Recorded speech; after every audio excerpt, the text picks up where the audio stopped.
Let me give you a random probability question. You've got to decide if you're going to use the table diagram or the tree diagram or the Venn diagram. Well, sometimes you're given a probability question. You've got to decide. Oh, by the way, the table diagram is only good when things are simple. Try to avoid using the table one. Learn to use tree diagram. The tree diagram is much better. It's more versatile. You can do a lot more with the tree diagram than a table diagram. The table diagram is only good when you have something really simple with two events. But well, try to learn to use a tree diagram. Well, anyway, given a random probability question, you've got to decide which one to use.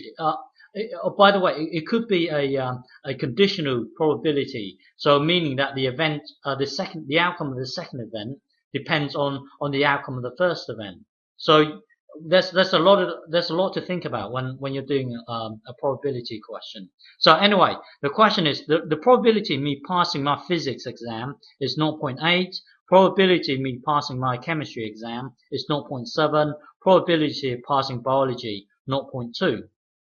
What is the probability of me passing at least two exams? So if I pass physics, pass chemistry, pass biology, then overall it's a good outcome. But if I pass my physics but fail chemistry, fail biology, then that's a bad outcome. Okay, so passing at least two exams. Remember, at least normally means two or more because it's at least two. So if I pass, then that's a good outcome. So at least normally means, well, at least two. Okay. So press pause and have a go. Okay. So when you do this, well, there's no overlap. So you don't need the Venn diagram. Well, when you're doing this, imagine you're sitting. Well, imagine you're trying to draw a map of all the things that could happen. So here you start here. Let's say you're sitting your physics exam first. So well, the outcome of your physics exam could be a pass or it could be fail. Okay. Now this here represents your physics. Now let's cut. Now you're going to take your chemistry exam. Well, chemistry exam it could be a pass or it could be a fail. Okay, suppose you just failed your physics one, then this would be pass and this would be fail. So this column here represents chemistry. Okay, this one here represents physics, well, this column here will represent biology. Okay, so this could be pass or it could be a fail. Now, then this could be a pass or this could be a fail. This could be a pass or this could be a fail. This could be a pass or this could be a fail. So in effect, you're really drawing a map of all the possible things that could happen. So, well when you're doing probability questions, try and put yourself in the situation here. So you're about to take your exam here. Well, you're about to take your physics exam, so it could be a pass or it could be a fail.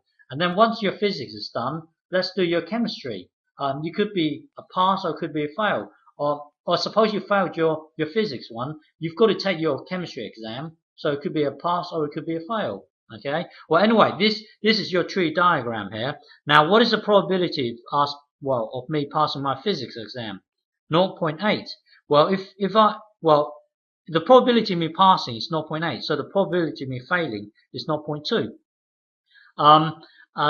When it comes to chemistry, probability of passing would be 0.7, probability of failing would be 0.3. Okay, so this one here would be 0.7, 0.3. Now come to biology. Probability of me passing biology is 0.2. So that means the probability of failing is 0.8. So again, it would be 0.2 here, 0.8, 0.2, 0.8, 0.2, 0.8. Okay, so which branches are we interested in? Well, it's saying passing at least two exams. Well, if I get pass, that would be a good outcome. Okay. Pass, fail, pass. That would be a good outcome. Pass, pass, fail. That would be a good outcome. Pass, fail, pass. Now it's pass, fail, fail. That would be a bad outcome. Fail, pass, pass. That's a good outcome. Fail, pass, fail. That would be a bad outcome. Fail, fail, pass. That would be a bad outcome. This would be a bad outcome. So basically, try to draw a map of all the possible things that can happen. And once you've drawn your map, you get an idea of what's going on. So you would now jump to this. So you're interested in this, the top branch here. You're interested in pass, pass, pass. So that equals, well, you need this and this and this. So it would be 0.8 times 0.7 times 0.2. Okay, so that this here represents our top branch. Well, we are also interested in pass, pass, fail. Okay, so that would be 0.8. So we are looking at this branch out. This, and this. So 0.8 times 0.7 times 0.8. Okay, and then we are also interested in this branch now, which is pass, fail, pass. So we're also interested in pass, fail, pass. So this would be well, pass is 0.8, 0.8. Fail would be down this branch here, which is 0.3 times 0.3, and then times so pass, fail, pass. Pass here would be 0.2, 0.2. Okay, so that's taking care of this branch here. Now the last branch, which is fail, pass, pass. Okay, so we are interested in fail, pass, pass. So that would be, hang on, fail here would be 0.2 times 0.7 times 0.2. So 0.2 times 0.7 times 0.2. Okay, so now we've got 4 branches. So we need, well, this branch or this branch or this branch or this branch. Well, when there's an or, we need to add. When there's an and, well, we just did the and, so times. Well, when there's an or, we've got to add all the branches together. So let's add up all these branches here. And get a calculator. Bear with me.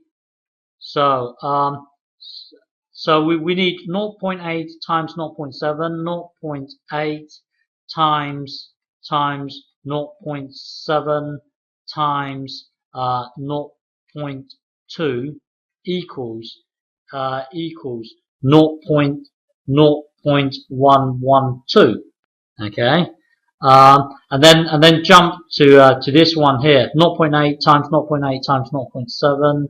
So where that cancel. So the second one will be 0.8 times 0.7 times 0.8 equals 0.448. Okay, and then we need 0.8 and clear 0.8 times 0.3 times times 0.2 equals 0.048, was it? 8, yeah. And then the last one would be 0.2 times 0.7 times 0.2 equals 0.028. So the probability, so the overall answer, probability of passing at least 2 exams equals, well, we've got to add all these all these four together. This one, this one, this one, and this one. So calculator, clear it. So 0.112 plus 0.448 plus 0.048 plus 0.028 equals 0.63 pound equals 0. What was it? 6636. So this will be your oral answer here. Okay. So given this situation here, the probability of passing at least two exams will be 0.636. Okay.